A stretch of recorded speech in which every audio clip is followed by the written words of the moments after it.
about the draft that we're getting ready for. And Graziano, I'm going to ask this one to you as well. Ty Simpson and where he's going to wind up getting drafted, the quarterback out of Alabama, I think is the biggest mystery here.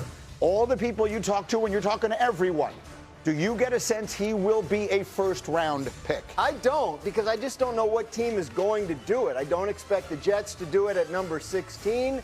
And after that, it doesn't seem like it's something the Steelers would do. The Rams might have if they still had 2 first-round picks, but they don't. I don't see the team for him. Could somebody come up from the top of the first round or from the top of the second round and the back end of the first to make it happen? Sure, but as of right now, looking at the first round, I don't see his fun. Do you believe, D. Wood, his talent, his resume, whatever you want to say, his package is worthy of going in the first round? Should he be a first-round pick, absent who might take him? I think it's only what teams are willing to go out there and stick their neck out for him. I think that's what determines if he's a first-round pick. I think with these quarterbacks, you got to be careful of guys who are skimpy as far as how many games played. Yes. I think quarterback position is one of those positions where experience matters. And I know Bill Parcells at one point in time had this whole deal of you had to reach a certain threshold of game. The 10 commandments of quarterbacks. I think that absolutely plays in that position. And I think with Todd Simpson and his lack of that playing time, it's going to play against him in the draft. Here's what works against him. He's only started 15 games, and he is not that big. Right. He's 6'1". If he was 6'3" and 230, I think it would make a big difference. That's the thing. There's not a prototype level physical trait. Correct. You can hang your hat on. He hasn't had that big leap in college that we saw with Mendoza or Jaden Daniels or going back to Joe Burrow. Is that going to happen for him in the NFL? That's a tough one. He was only a one-year starter. Dominique, how do you see it? There are some advantages for those who don't follow this closely to taking a quarterback in the first round. You get an extra year of control over the player. You get 5 years versus 4 if they're drafted any time outside of round 1. So maybe there's some advantage to a team there. What do you think is going to happen, Neek?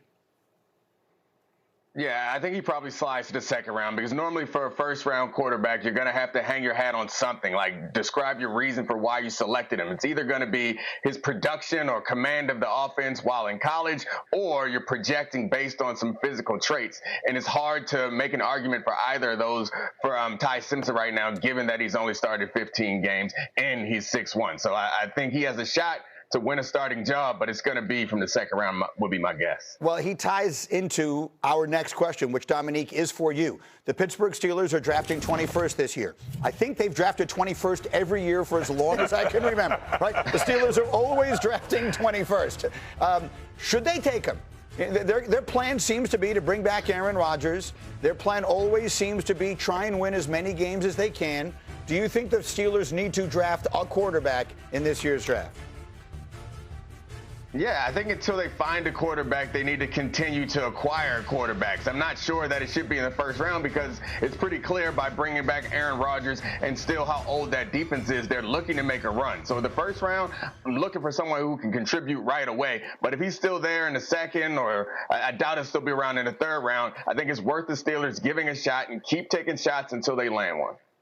What do we think of that idea? Which team is it that always does that? Is it Howie Roseman, Green Bay? Yeah, Green Bay they always take a guy. Believed in that. But you just keep drafting quarterbacks, and you just never know what winds up happening. It's a good idea. Again, they draft Will Howard in the 6th round last year. They didn't really get much time with him because he had injuries. So are you going to bring in a guy that you like better than him? Dominique's right. There's nothing wrong with in the middle rounds taking a guy you think can maybe develop into a star quarterback or at least a starting quarterback and have him duke it out with the prospect you drafted last year. Those names would be Garrett Nussmeier, Drew Aller, Carson Beck. Interesting names. Those are some of the guys whose names you will hear maybe late round 3 into the 3rd day. So we'll see if they go that way. Should the Steelers, should they even be bringing Rodgers back for another year? No. I don't know. No. I still think the Steelers, you brought it. One of the reasons you brought in Mike McCarthy, right? It's he's been pretty good developing quarterbacks. That's one of the reasons. So if you're going to bring him in, I know the Steelers have always said we want to win. We want to continually try to win every year. Mm-hmm. But also in the same mindset, it's your head coach is pretty good at developing quarterbacks. So why not just stay on the young route and try to accumulate quarterbacks and try to develop one of those guys? There isn't any reason to believe they're not bringing Rodgers back, right? It's a double negative. I should have asked it better than that. Yeah. He's coming back. They're bringing him back, Like, right? I don't think Cousins goes to the Raiders unless he knows something's done with the Steelers and Rodgers. Yeah, I think that's the way this has been pointing all along. Nick, give me a final word. Yeah, I mean, I think a lot of people are telling the Steelers that they should just like pack it up and try to lose to get a top-rate quarterback. I appreciate that the Steelers are still competitive, and if you look at the history of the league, a lot of quarterbacks are drafted in the mid to end of the first round that turn out to be pretty successful. So I just don't want to get in a situation where people are advocating for the Steelers to not try to win, because that's not football and that's not something we want to see in the NFL. I'm glad you said that, and I agree with it, and we'll see. I mean, the last time they got themselves a great quarterback, Ben Roethlisberger was the third quarterback taken in the first round that year. He came in the middle of the first round. Maybe Ty Simpson is that guy. Maybe they take him at 21. I don't think anyone expects it. Coming up. We are less than 12 days till the NFL draft in Pittsburgh, and still many more questions than answers. It's exactly why we have our NFL draft analyst, Jordan Reed, with us. Jordan, the consensus is the top two quarterbacks will be Mendoza at 1 and then Ty Simpson the second one. But after that, who and when is anybody's guess. Who's the third QB on your board, and where should they be taken? Yeah, Kevin, the biggest question that enters the second day of the draft really is, where's the third quarterback going to come off of the draft, and who exactly is it? I would it would be Garrett Nussmeier, the quarterback out of LSU, just because if you go back to the 2024 season, he was a player that I liked coming into the year. And if you think about it, a lot of people thought, myself included, that he had the potential to be a first-round quarterback. But at LSU, things just didn't work out. There was a lot of things that they could not get going there. But the reason why I like Garrett Nussmeier is just because of the throws that he's willing to make. He's a very smart and accurate quarterback, and he loves to take shots down the field as well. So whenever you're a mid-round quarterback like that, you have to take somebody that is willing to make some throws down the field, who's also accurate and very smart as well. And Garrett Nussmeier checks a lot of those boxes. Battled an abdominal injury last year, but like you said, 2 years ago, threw for over 4,000 yards. Jordan, day 2 is still a fertile place for impact players. Quinshon Judkins, Travion Henderson were day 2 players last year. Give us 3 players you project to make an impact that could be taken after the first round.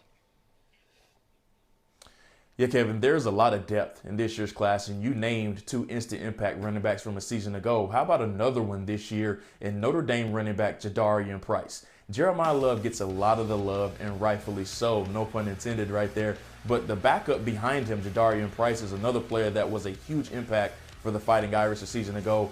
I believe he's going to end up going in the second round. There's a lot of question marks about this running back class, but the clear-cut top 2 guys, along with Love, is Price. I think he's going to come off of the board in the middle of the second round. The Minnesota Vikings at number 49 overall is one team that makes a lot of sense, but I would be surprised if he gets past the Seahawks at number 64 overall at the end of the second round. Moving on to my next player, this is a player that I am absolutely in love with, and it is Emmanuel Pregnon, the big guard out of Oregon, transitioning over from USC last season. He played both sides, both guard spots for Oregon a season ago, as steady as they come. He's rock solid, really strong hands, a guy that is a bully in a phone booth all the way, really good short area quickness as well. I think he makes a lot of sense at the back end of the first round to the Seattle Seahawks. He definitely is their type, but also the sense for them. Now, transitioning on to my last player, it is Ted Hurst, the wide receiver out of Georgia State, another player that has just made a monumental rise. This is somebody that is to keep an eye on over the second day of the draft. I think that's where he ends up going. Hurst began his career at D2 Valdosta State, and by the way, no player in Georgia State history has ever been drafted higher than round number 6. Great insight from Jordan Reed. Jordan, thanks.